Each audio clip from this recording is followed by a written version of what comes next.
Bueno, jóvenes, buenas noches. Bienvenidos a la sesión del 11-20, nuestra penúltima sesión del año. Y bueno, pues darle las más cordiales la bienvenida a todos. Ya pues han sido felicitados los patólogos en su día. Y bueno, quisiera también felicitar a todos los que de corazón siguen siendo solteros. Es el Día Nacional del Soltero. Así que, perdón, de alguna manera, pues felicitarles a todos en este su día. El día de hoy, bueno, vamos a presentar al doctor Manuel Soria Ruiz. Bueno, pues esperemos que haya muchas preguntas y comentarios por el tema que él escogió. La voz de la doctora Patricia Martínez Pérez y, por supuesto, los asuntos generales. Aquí tenemos a nuestro conferencista del día de hoy, en toda su majestuosidad. Manuel, pues es egresado de la Facultad de Medicina con un posgrado de Medicina Interna en el Centro Médico de Occidente y posteriormente se reincorpora como profesor del internado de pregrado en el Seguro Social, en su alma mater 2. Ha sido también profesor de propedéutica en la Facultad de Medicina y en la Universidad Cuauhtémoc. Fue jefe de enseñanza e investigación en el Seguro Social durante algún tiempo y obviamente pues se preparó en esto, presentando varios diplomados en enseñanza y diplomados en investigación. Pertenece a varias sociedades médicas, en especial al Colegio de Medicina Interna, donde ha sido secretario en este bienio, junto con el doctor Antonio Ramos. El día de hoy ha escogido un tema por lo demás interesante. Durante años hemos usado la aspirina como un medicamento extraordinariamente barato, comparado contra todos los productos cardiovasculares que existen en la actualidad, pero siempre ha quedado la inquietud, ¿verdad?, de realmente sigue siendo útil en este momento o realmente tendrá otro lado. Entonces el invitado el día de esta noche pues va a ser la aspirina y Manuel nos va a contestar, ¿será buena o será mala? Y pues yo creo que habrá muchas inquietudes en ese sentido. Manuel, muchas gracias por tu presencia, te los dejamos. Listo, doctor. ¿Puede compartirnos su pantalla?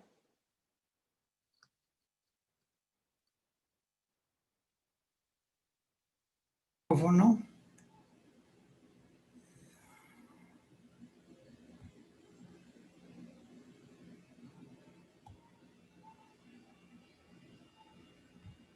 Ya lo estamos viendo.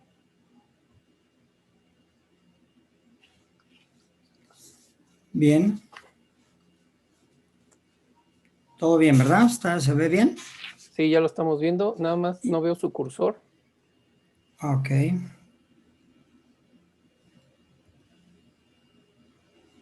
Listo.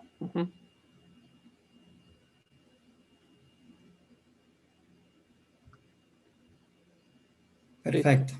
Adelante. Bien. Bueno, decía Miguel Ángel, pues me toca una sesión, la penúltima de este ciclo del 2020. Para muchos de nosotros quisiéramos que este año lo olvidáramos por el todo, ¿verdad? Pero así es esto. Quise hablar sobre la aspirina, lo que hay el comentario de que qué tan buena o qué tan mala será la aspirina en las indicaciones que se están presentando a este momento. Esta es la agenda. Voy a hacer una historia, una cronología breve de la aspirina, sus indicaciones, la aspirina en la enfermedad cardiovascular y ya al final haremos las conclusiones sobre las posibles indicaciones ya de este fármaco. Los historiadores de medicina consideran a 1897 el año en el cual nace la aspirina. Sin embargo, la fascinante aventura del fármaco más conocido en la historia de la humanidad comenzó hace más de 3.500 años. El papiro de Evers, una colección de 877 recetas medicinales de mediados del segundo milenio antes de Cristo, recomendaban ya una infusión de hojas secas de mirto para el dolor reumático y espalda. Alrededor de 1000 años más tarde, Hipócrates de Cos, el padre de todos los doctores, incluyéndonos a nosotros seguramente, prescribió un jugo extraído de la corteza del árbol del sauce para la fiebre y el dolor, incluyendo los dolores de parto. La sustancia activa de este jugo, que como hoy sabemos, calma el dolor, es el ácido salicílico. Su nombre da una pista en cuanto a su origen, ya que deriva de su nombre de la palabra latina sauce, salix. Ahora se sabe que los egipcios, con el uso del mirto, trataban el dolor precisamente con el ácido salicílico. Los romanos también lo conocieron, el papel curativo del sauce, por datos obtenidos a través de escritos de Dioscórides del siglo I a.C., doctor militar romano, y también lo conoció el ácido salicílico Plinio el Viejo, destacado comandante de flota, escritor, científico e historiador. El sauce blanco, el Salix alba, en este caso es una variedad babilónica y es la especie más extendida en Europa. Este productor de ácido salicílico crece rápidamente y en 100 años su tronco alcanza hasta 1 metro de diámetro. Sus ramas son también utilizadas para la fabricación de canastos.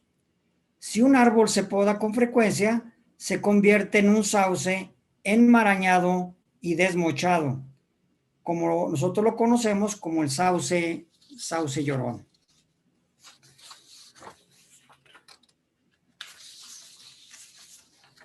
A los sauces les encantan lugares húmedos. Es por eso que crecen a orillas de lagos y ríos. A la falta de sauces también se obtenía el ácido salicílico del mirto y de la Filipendula ulmaria con un efecto similar. En la Edad Media, las propiedades analgésicas del sauce pasaron al olvido, al menos para los doctores, ya que poco o nada se hace mención en la farmacopea de esa época. Sin embargo, el sauce siempre fue conocido y usado como medicamento casero. Las mujeres expertas en hierbas medicinales colectaban la corteza del sauce en las orillas del Rin y otros ríos. Luego se convirtió en delito, pues el sauce también fue codiciado para el uso y fabricación de canastos, como ya mencionábamos. La primera persona que volvió a poner en uso este remedio natural fue un inglés. Este es un clérigo evangélico o evangelista, Edward Stone, el 2 de julio de 1763, quien reportó a la sociedad de científicos ingleses más renombrada, la Sociedad Real de Londres, que había realizado experimentos exitosos con los extractos de la corteza del sauce administrados a 50 pacientes que sufrían de fiebre, logrando disminuir la molestia. La Sociedad Real publicó el trabajo de Stone. Aquí lo interesante es que, entre comillas, corteza seca pulverizada del sauce en agua, té y un poco de cerveza. Entonces, si no se les quitaba el dolor, pues se ponían alegres. Hay una anécdota que también contribuye a que no se olvidara el uso de la corteza del sauce, y es que Napoleón hizo un bloqueo en el año de 1806 marítimo a Inglaterra, y entonces se dejó de importar la cinchona desde Perú. Este medicamento o este producto también herbolario era utilizado para la fiebre y para la malaria. Entonces se acordaron de que tenían la corteza del sauce y lo volvieron a utilizar. Bien, fíjense, pasan muchos años hasta 1828, cuando Andreas Buchner empieza otra vez a retomar esto del extracto de la corteza de sauce, removiendo los taninos y las impurezas, y obtiene una sustancia amarillenta que le llama salicilina. La salicilina era inestable, muy impura y sumamente irritable. El ácido salicílico que se obtiene posteriormente de esta salicilina sigue siendo muy impuro y poco estable, según lo demuestran los trabajos de Rafael Piria y de Charles Frederick Gerdan y von Hilm. Entonces, se dieron cuenta también, debo hacer la observación, por eso están marcado en negrita, además del sauce, el ácido salicílico se obtuvo de otras plantas, como la comentada Ulmaria filipendula y la Gaultheria americana. Luego viene en 1854, cuando Hermann Kolb y su alumno von Heyden sintetizan el ácido salicílico, y eso permite que se abarate el costo de la sustancia activa por estos medios sintéticos y se extiende su uso y su beneficio. Después de 26 años, el descubridor de aspirina, que realmente ya es Felix Hohmann, ya trabajando con Bayer, Felix Hohmann se le atribuye este descubrimiento. Él hace el comentario que nunca quiso escribir, no dejó ningún legado por escrito. El principal fue su registro histórico en el laboratorio del 10 de agosto de 1897, en aquel día en donde otros químicos habían fallado por acetilación del ácido salicílico y con ácido acético obtuvo el ácido acetilsalicílico en forma químicamente pura y estable. De la misma forma en que se sintetiza la aspirina hoy en día y se produce en mayor cantidad que nunca antes visto en un medicamento. Hohmann también, algunos días después, el 21 de agosto de ese mismo año, de 1897, también tuvo a bien descubrir a través de la acetilación, obtuvo la acetilmorfina, sustancia que había sido obtenida décadas antes por Wright. Debido a que algunos empleados de Bayer se sintieron héroes cuando experimentaron la sustancia en ellos mismos, se le dio el nombre de heroína, otra leyenda difícil de confirmar. La diacetilmorfina inicialmente fue utilizada para el control de la tos, una tos pertinaz, y posteriormente como analgésico en la Primera Guerra Mundial. Luego, para tratar la adicción a la morfina, pero pronto se dieron cuenta que era peor el remedio que la enfermedad. Y desde 1931, la heroína desapareció de la lista de medicamentos. Esta es una botella histórica. Bayer suministraba estas botellas a los boticarios, contenían 250 gramos de aspirina en polvo, y los boticarios la vendían 1 gramo por cada sobre en sobre de papel. Entonces, este frasco ahora sí es histórico, ¿verdad? Aquí como que causa risa en el sentido de que cómo llegó a prescribirse la heroína para esa tos pertinaz, ¿verdad? Seca, irritativa, y también vemos anuncios que se utilizaba para el catarro y seguramente para esa tos secundaria al proceso luego ya viral que va cediendo. Y aquí como comentario también recordaría yo, si les tocó a ustedes seguramente, el uso de la codeína, el Coderit famoso, que dábamos unas pastillitas pequeñitas y las prescribíamos para aquellos pacientes donde la tos era eso, muy, muy desesperante, seca, pertinaz, y bueno, pues dejaba uno el Coderit y efectivamente se les quitaba la tos, pero luego pues la malutilizaron y ya desapareció la codeína. Hace cruce como cuando va uno en un camino y te cruzas con alguien, pues así el ácido acetilsalicílico se cruza con las prostaglandinas. Resulta que en 1982 es dado el Premio Nobel de Medicina a dos investigadores suecos, Bergström y Samuelsson, junto con el farmacólogo John R. Vane. Este es el descubridor del mecanismo de la aspirina ante las prostaglandinas. Entonces, se les dio el Premio Nobel de Medicina en 1982. Prostaglandinas que tendrán que ver con el mecanismo fisiopatológico de la fiebre, del dolor y de la inflamación.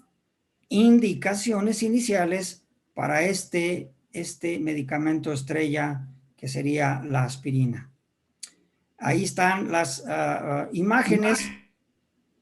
Las imágenes de Bergström, Samuelsson y Vane en Premio Nobel de 1982 por el descubrimiento sobre las prostaglandinas, y Vane, la relación de la aspirina versus prostaglandinas.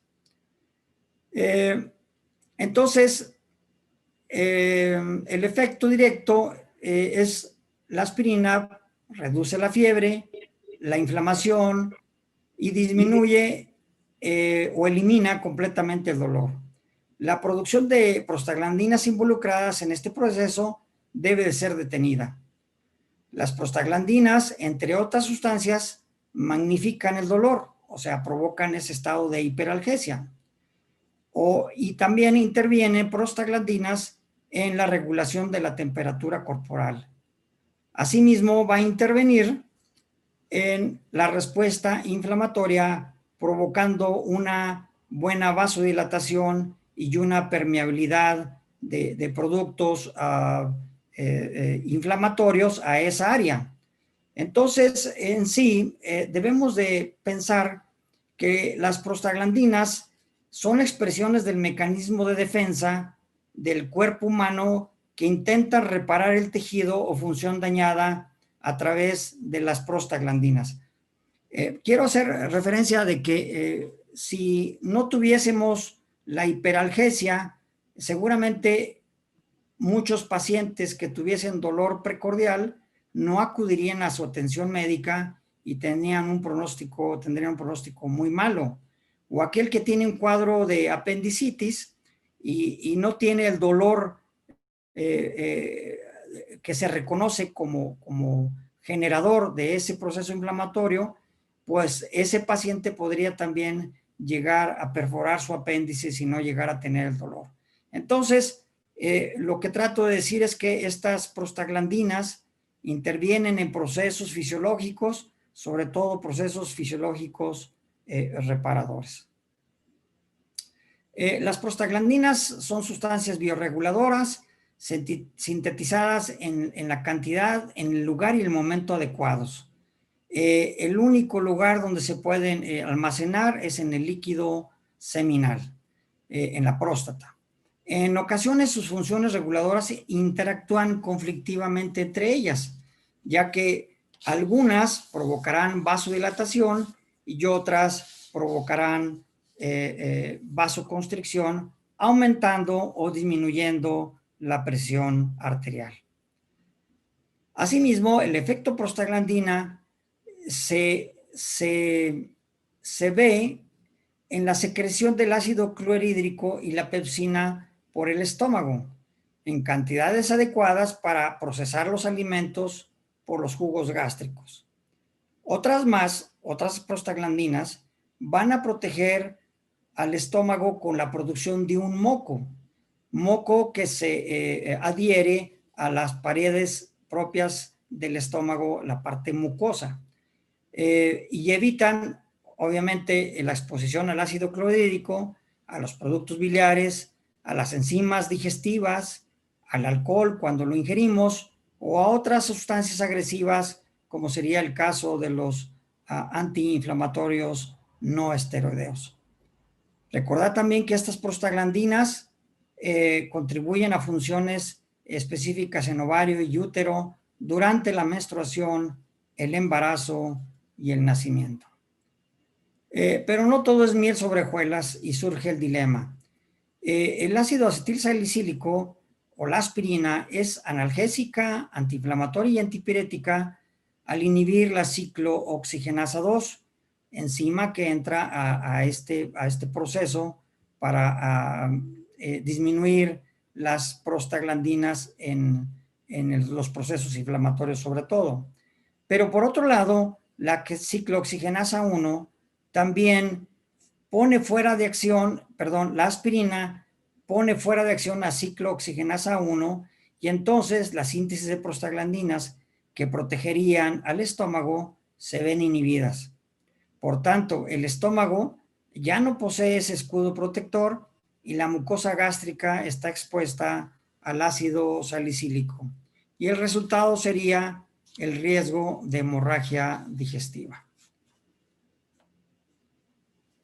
Por intervenir la aspirina en los mecanismos de la función de prostaglandina, tromboxano A2 y prostaciclina, se indicó su manejo por su efecto secundario, que era evitar la agregación plaquetaria y formación de trombo a nivel de la vasculatura arterial, tanto de coronarias como del sistema nervioso central. Habría que recordar la triada que nos enseñó o nos enseñaron nuestros maestros a través del conocimiento de Virchow, en donde decía que la trombogénesis era ocasionada por una lesión del endotelio vascular, trastornos de la coagulación y una éstasis sanguínea. Los hechos históricos como el trasplante de corazón por el cirujano Christian Barnard el 3 de diciembre de 1967 y meses previos cuando el cirujano cardiólogo, por cierto argentino, René Jerónimo Favoloro, exitosamente había logrado en la Cleveland Clinic de Ohio, Estados Unidos, colocar un bypass usando vena safena. Era un paciente destinado a morir por insuficiencia cardíaca. Las indicaciones que en ese momento eran necesarias de prevenir los eventos vasculares aterotrombóticos que seguían presentándose luego de estas brillantes cirugías o procedimientos antes descritos y que no lograban modificar la muerte cardiovascular. Toma su lugar entonces el uso de la aspirina en la prevención secundaria, es decir, evitar la formación de trombos. Ahora bien,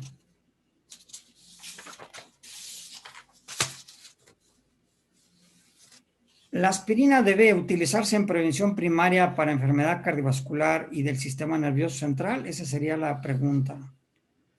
Posiblemente se puede aseverar que el uso del ácido acetilsalicílico, aún para el 2019 como estrategia global y universal de prevención primaria, es históricamente la más utilizada sin discreción en todo tipo de pacientes, inclusive en comerciales de la radio, de la televisión y la prensa se promovían su uso. Para ello hay un razonamiento fisiopatológico y farmacológico que lucía impecable. El ácido acetilsalicílico en bajas dosis mejora el balance prostaciclina-tromboxano en la pared arterial y en las plaquetas, disminuyendo la agregación plaquetaria. En teoría, sonaba seguro, pero la teoría debe ser probada en forma inequívoca y para ello las herramientas y la doctrina de la medicina basada en evidencia son imprescindibles. En prevención primaria hay un dogma que no se debe pasar nunca por alto. El beneficio debe ser mayor que el riesgo de efectos secundarios. Y este punto precisamente es la duda que en forma sistemática y lógica sale a colación cuando se plantea cualquier estrategia que modula la vía de trombosis y coagulación, y no solo de la aspirina. ¿Será el beneficio entonces en términos de reducción de eventos cardiovasculares mayor que el riesgo de sangrado? Bien, en las guías de prevención cardiovascular publicadas en el 2016, en ambos lados del Atlántico, la controversia ya estaba latente, pero faltaban evidencias contundentes para otra posición y la decisión final aún no estaba clara. En las guías del Grupo de Trabajo sobre Servicios Preventivos de los Estados Unidos en 2006, que ahí está la cita bibliográfica, se recomendaba el uso de aspirina en prevención primaria a un solo grupo, en prevención primaria de enfermedad cardiovascular y cáncer colorectal a todo paciente adulto entre 50 y 59 años de edad que tuviera un riesgo de un primer evento cardiovascular mayor al 10% y no tuviese un riesgo aumentado de sangrado, haciendo la salvedad de que debía de tener una expectativa de vida mayor de 10 años y tomar dosis bajas por lo menos esos 10 años. Pero esa misma guía recomendaba para pacientes entre 60 y 69 años de edad, la decisión debía de ser individualizada. O sea, los grupos estaban haciendo más pequeños en su indicación. Para individuos menores de 50 años o mayores de 70, ya no se recomendaba el uso de la aspirina.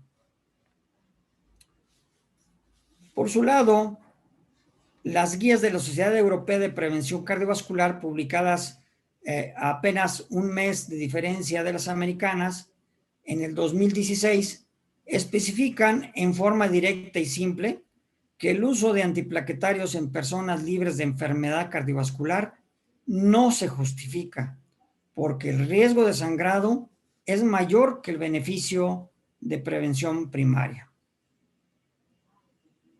En los años 2018 y principios del 19, se dieron a conocer en la comunidad científica lo que pueden ser las pruebas que faltaban. 3 ensayos multicéntricos que se presentaron en el Congreso de la Sociedad Europea de Cardiología y que se publicaron en forma reciente y dieron a conocer sus resultados. Uno de ellos, el estudio ASPRE, efectuado en pacientes mayores de 70 años, el ASCEN en pacientes diabéticos, el estudio ARRIV en adultos con riesgo moderado o alto para enfermedad cardiovascular. Es decir, 3 grupos de pacientes para prevención primaria sin eventos cardiovasculares y totalmente diferentes. Los 3 estudios sumaron más de 47,000 pacientes. Se probó el uso de ácido acetilsalicílico contra placebo. El único hallazgo concluyente y común en los 3 estudios es que el riesgo de sangrado gastrointestinal supera en forma significativa al beneficio en términos de prevención de eventos cardiovasculares. Estas son las citas bibliográficas. Y esta es la manera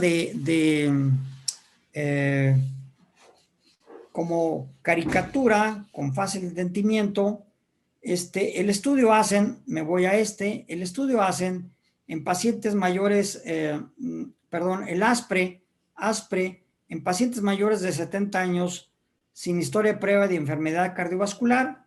Vean ustedes, aquí es la descripción, incidencia de eventos cardiovasculares mayores. Prácticamente no hay ningún cambio en ese grupo. Por el contrario, aumenta el sangrado y aumenta la mortalidad. Esos fueron los resultados de este estudio ASPRE. Luego, el estudio ASCEN fueron para pacientes diabéticos tipo 1, tipo 2 y sin historia de enfermedad cardiovascular. Y vean, disminuye discretamente la incidencia de eventos cardiovasculares mayores, pero aumenta el riesgo de sangrado.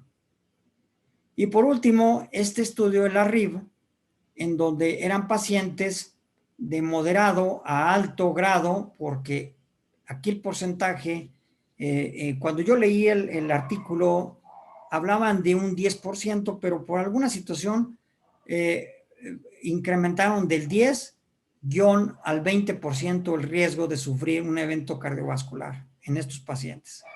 Entonces, pudiese pensarse que es un riesgo de moderado a alto. Bien, en estos pacientes no hubo ningún cambio en prevenir los eventos cardiovasculares mayores y en cambio se presentó el sangrado.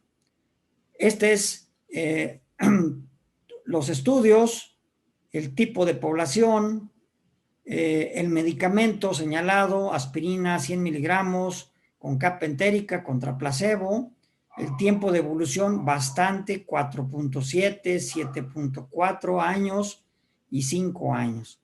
Y los resultados, pues prácticamente todos, la posibilidad de sangramientos, dicen ellos, ¿verdad? Como que es una palabra españolada, nosotros decimos sangrados, ¿verdad? Sangrado digestivo, era muy, muy importante en pacientes tratados con la aspirina contra el placebo. Y obviamente, pues 47,140 pacientes, pues eran bastante el número estudiado. Para el 2019, pues yo creo que ya no queda duda. La prevención primaria, la guía afirma que la mayor parte de las personas sanas no necesitan tomar aspirina y no incluyó ninguna recomendación específica para un determinado grupo.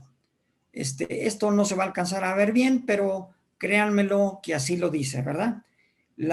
Debo hacer la observación que aquí enmarco que la aspirina sigue siendo la piedra angular para el paciente post-infartado y dándolo en un tiempo de 12 meses.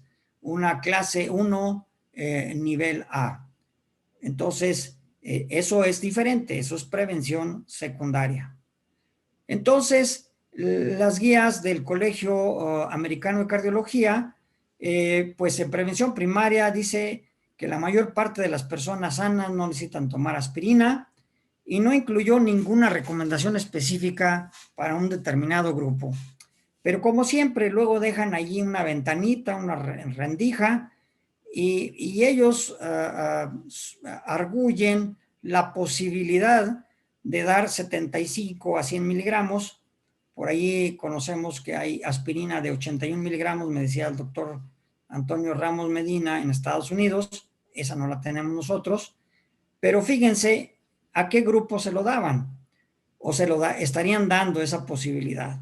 Fumadores activos, familiares con enfermedad cardiovascular prematura, o sea, aquellos que se infartan en padre o madre joven, o un colesterol muy alto a pesar de estatinas, o una aterosclerosis subclínica con calcio coronario muy elevado, y otros pacientes con alto riesgo de enfermedad cardiovascular.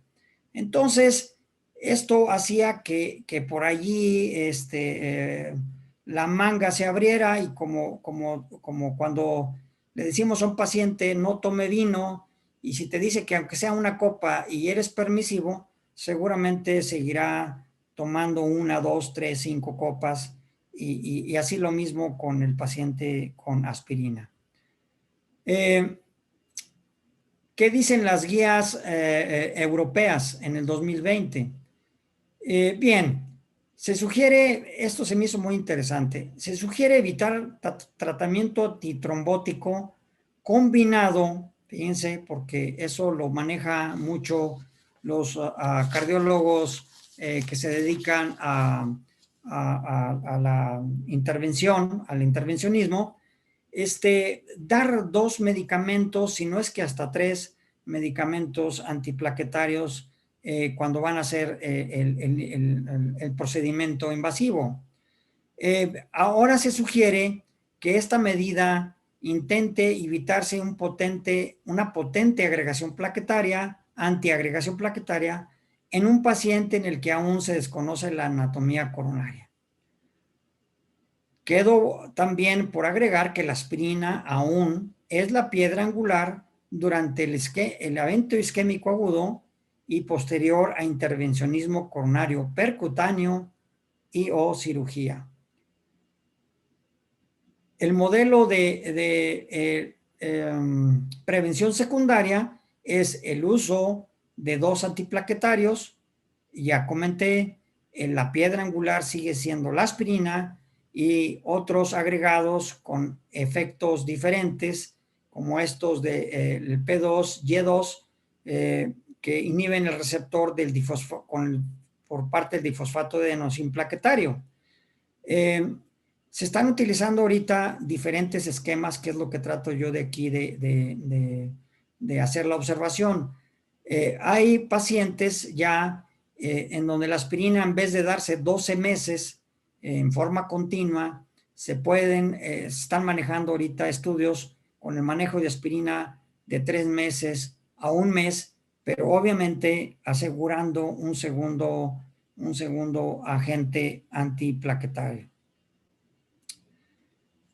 Y bien, ¿con qué nos vamos a quedar? Miren, estas son las recomendaciones actuales del Colegio de Cardiología, las cuales, pues, hay algunos comentarios que se han quedado cortos, pero yo creo que es lo sustancial que nos debe de hacer recapacitar, porque, pues bueno, ahora nos quitan la aspirina como prevención primaria, y mi pregunta también sería, ¿qué le vamos a decir al paciente cuando nosotros motivamos a que tomara esa aspirina? Esa pregunta se las dejo ahí, queda en el tintero y ahorita las platicamos.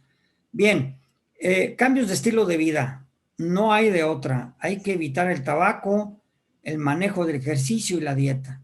Y hacen en énfasis en estos grupos multidisciplinarios que son motivo de que pues tengamos buenos resultados. Si no, vamos a seguir con los fracasos, nuestra situación de sobrepeso, de obesidad, de una alta prevalencia de hipertensión, de dislipidemia. Ya nos decía el doctor Antonio Ramos Medina en su plática de la hipertensión.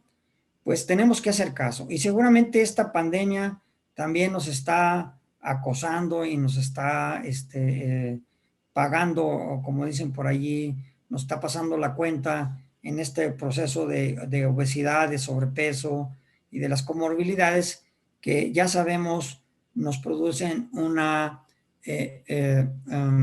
proceso inflamatorio crónico que le llaman de baja intensidad, pero ahí está. El manejo perfil lipídico es esencial. Está evaluado en llegar a metas y hay que calcular adecuadamente el factor de riesgo para evaluar a qué meta voy a llevar a mi paciente a ese perfil lipídico. Prácticamente las estatinas son ahora sí, el medicamento de base. Podemos utilizar ezetimiba para potenciar o sinergizar el efecto antilipomiante.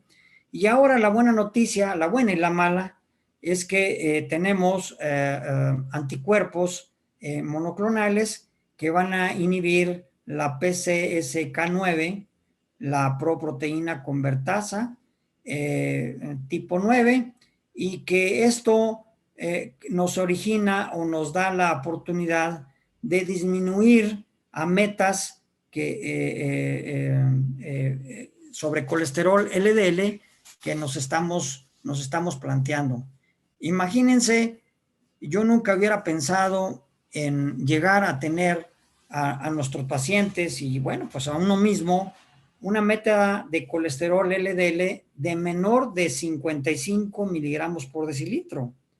Esto es en prevención secundaria y en prevención primaria de muy alto riesgo. Es decir, una determinación de colesterol LDL de menos de 55, estaríamos hablando seguramente de un escolar o del que pudiese tener un joven sin problemas, ahora sí que agravantes, ¿verdad? Yo me recuerdo un estudio que hizo el doctor Cueto, un cardiólogo que seguramente el doctor Leiva se acordará de él, que murió en forma temprana. Él hizo un estudio en jóvenes que se accidentaban en el Distrito Federal y iba y les hacía la autopsia y revisaba las coronarias. Y la gran sorpresa era de que esos pacientes ya jóvenes de 18, de 20 años tenían placas o las famosas estrías lipídicas en esas arterias coronarias. Bien, la aspirina no recomendada en prevención primaria. En contraparte, la aspirina en prevención secundaria plenamente recomendada. Existen estudios en curso sobre tiempos de administración de aspirina con un segundo antiplaquetario, así lo hacía mención. Y ahora se nos viene otro paradigma que puede romperse. La aspirina con nuevos anticoagulantes. Cuando yo de alumno me decían, nunca utilices aspirina con anticoagulante, pues bueno, ahora ya hay esa posibilidad de utilizar aspirina con anticoagulante. Ahorita nada más voy a presentar un estudio. Tomando en referencia el riesgo de sangrado contra sangrado digestivo y del sistema nervioso central. Es decir, todos estos estudios en curso están tomándose en referencia versus sangrado digestivo y del sistema nervioso central, que viene siendo la situación de riesgo en estos manejos. Aquí está el estudio COMPASS. Este estudio COMPASS es a la combinación de dosis bajas de rivaroxaban, ¿verdad?, que es un anticoagulante inhibidor del 10A, que puede dar el nombre comercial, se llama Xarelto, pero fíjense las dosis, 2.5 miligramos, bajas dosis, 2 veces al día, más 100 miligramos de ácido acetil salicílico, y ya se está proyectando para la prevención secundaria en pacientes con enfermedad vascular aterosclerótica estable en estudio. Yo recién, ahora en las pláticas del Colegio de Medicina Interna, nos habló los angiólogos y ellos están muy convencidos de que en la enfermedad arterial periférica es la indicación muy precisa y lo están utilizando sin temor el utilizar antiagregante plaquetario con un anticoagulante. Y bien, estos resultados fueron presentados en el Congreso Europeo de Cardiología. ¿Qué conclusiones se llegan a término? Bien, aspirina no está indicada en prevención primaria de enfermedad cardiovascular. La aspirina continúa siendo piedra angular como agente antiplaquetario en manejo y prevención secundaria de enfermedad cardiovascular. Se ha modificado el uso de la aspirina, no cabe duda, como analgésico, como antiinflamatorio y antipirético. El otro día platicando con el doctor Miguel Ángel, hablábamos del síndrome de Reye, en donde está proscrito el uso de aspirina o ácido acetil salicílico en niños, sobre todo con enfermedades virales, ante la posibilidad de dar origen a un síndrome de Reye y afectar el hígado del cerebro de estos pequeños. Pero bueno, le están buscando más, ahora sí, más efectos a la aspirina. En este caso, Bayer está apostando a la búsqueda de utilidad para el cáncer de tubo digestivo, como en pólipos intestinales, cáncer colonorrectal y de esófago. Hay estudios que están en curso, no están todavía con un sustento, y yo recuerdo que también el doctor Jaime Aguilera, cuando hizo su presentación, sus compañeros, esa mesa de expertos en cáncer digestivo, hablaban sobre el uso de la aspirina en el cáncer hepatocelular. En fin, son cosas que ahí quedan y que pues ojalá podamos ver en un momento a futuro en qué más se va a utilizar la famosa aspirina. Por mi parte es todo, muchas gracias, espero que les haya gustado la plática y buena noche.